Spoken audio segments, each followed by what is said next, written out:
Pak Kiai, apa benar Abu Sayyid Muhammad Alwi Al-Maliki pernah mengatakan bahwa Rasulullah hadir di pembacaan maulid? Rasulullah hadir dalam pembacaan maulid yang dilakukan oleh umat Islam di mana saja gitu. Yang ditanyakan ya. Pertama yang datang bukan jasadnya Rasulullah, bukan. Tapi rohaniyah. Rohaniyah itu ya terkait dengan roh.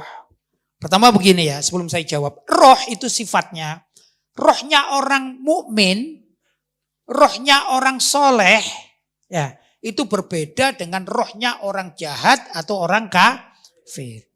Tatkala seseorang itu kafir atau jahat, begitu dia mati, ditanya oleh malaikat, kemudian tidak bisa jawab pertanyaan malaikat itu, sejak itu dia disiksa. Jadi rohnya orang kafir itu sibuk dengan merasakan sakitnya siksa kubur. Demikian juga dengan orang jahat. Tidak sempat kemana-mana dia. Ya namanya orang diikat seperti orang di penjara, nggak bisa kemana-mana kan. Nah ini bukan sekedar di penjara ini, tapi dipukuli ini. Ya, sama malaikat mana bagian siksa kubur. Paham itu ya? Sedangkan rohnya orang baik setelah ditanya, Marrabbuka, siapa Tuhanmu? Aman nabiyuka, siapa nabimu? Semua dijawab. Sampai segala pertanyaan ditanyakan, dijawab semua oleh orang soleh ini. Anggap saja dalam 1 minggu ditanya, jawabannya beres. Ibarat anak pelajar, terus ada ujian, sudah digarap semua dan betul semua. Kan selesai.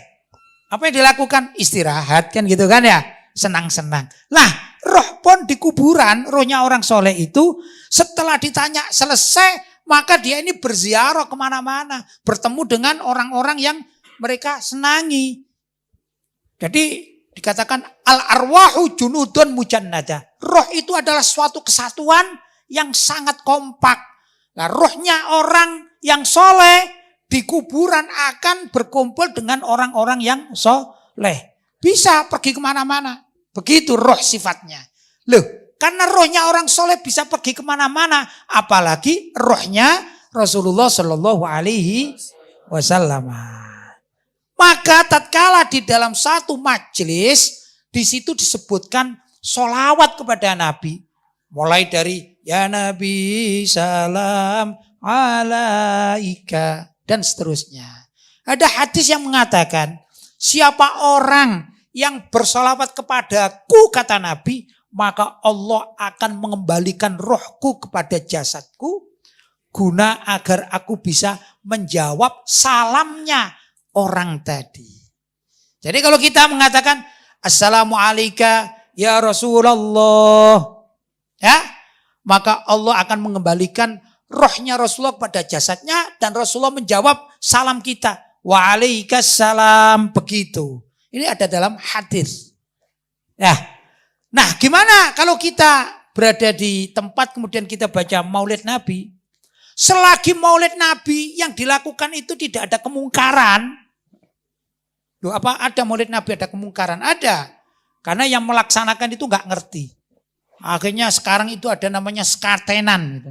Skatenan itu asalnya juga dari Maulid, perayaan Maulid Nabi, tapi mengundang wayang, mengundang dangdut, mengundang apa. Akhirnya nilai bazarnya, nilai jualannya lebih besar ya, lebih banyak, dominan. Nah, itu lain, nggak didatangi sama rohanian Nabi Muhammad Shallallahu Alaihi Wasallam. Tapi kalau kita dengan baik-baik, tidak menutup kemungkinan dan sangat rasional kalau kita bicara tentang roh di dalam pandangan agama. Rohnya Nabi akan datang. Asalkan begitu. Di dalam Maulid itu tidak ada kemaksiatan. Paham ya? Itulah yang sering disampaikan oleh Abu Sayyid Muhammad bin Alwi Al-Maliki dalam menyikapi apakah benar kalau ada orang membuat Maulid Nabi atau merayakan Maulid Nabi, di situ ada Nabi Muhammad hadir, maksudnya rohaniyah. Paham ya? Rohani itu nilai rohnya ini hadir. Karena itu kita harus menghormati pelaksanaan Maulid Nabi, jangan bicara sendiri, jangan berguru kalau ada Maulid Nabi, ya enggak? Begitu kurang lebih. Apalagi sekarang zamannya medsos ini ya. Kalau misalnya kita hadir Maulid Nabi, terpaksa melihat handphone, jangan melihat hal-hal yang pornografi, naudzubillah min dzalik, sehingga malaikat tidak mau masuk di situ. Ruhania Nabi juga tidak mau masuk di situ karena setiap orang yang bawa handphone melihat gambar pornografi, misalnya orang telanjang dan lain sebagainya, ini merusak majelis taklim. Jelas ya?